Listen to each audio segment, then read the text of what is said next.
রাজনৈতিক উদ্দেশ্যে তারেক রহমানকে সাজা দেওয়া হয়েছিল।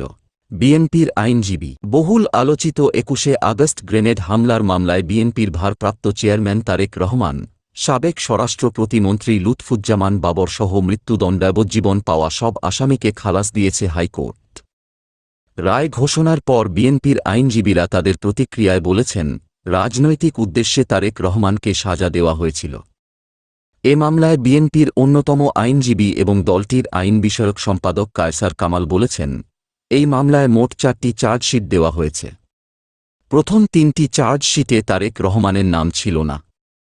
শেখ হাসিনা ক্ষমতায় আসার পর চতুর্থ চার্জশিটে তারেক রহমানের নাম অন্তর্ভুক্ত করে।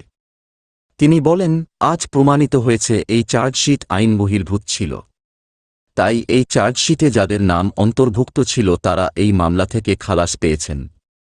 ব্যারিস্টার কায়সার কামাল আরও বলেন, যারা এই মামলায় দণ্ডপ্রাপ্ত ছিলেন এবং আপিল করেছেন বা আপিল করেননি সবাইকে এই মামলা থেকে খালাস দেওয়া হয়েছে। এভাবে তারেক রহমান ন্যায়বিচার পেয়েছেন। প্রমাণিত হয়েছে রাজনৈতিক উদ্দেশ্যে তারেক রহমানকে যে মামলায় সাজা দেওয়া হয়েছিল, সেই মামলায় আইনগতভাবে মোকাবিলার মাধ্যমে তিনি আজ বেকসুর খালাস পেয়েছেন।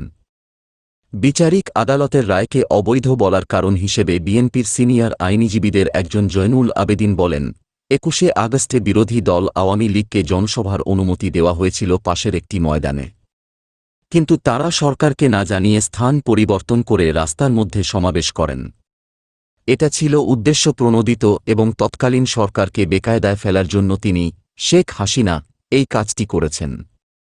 এই গ্রেনেড হামলা রাজনৈতিক উদ্দেশ্যপ্রণোদিত ছিল।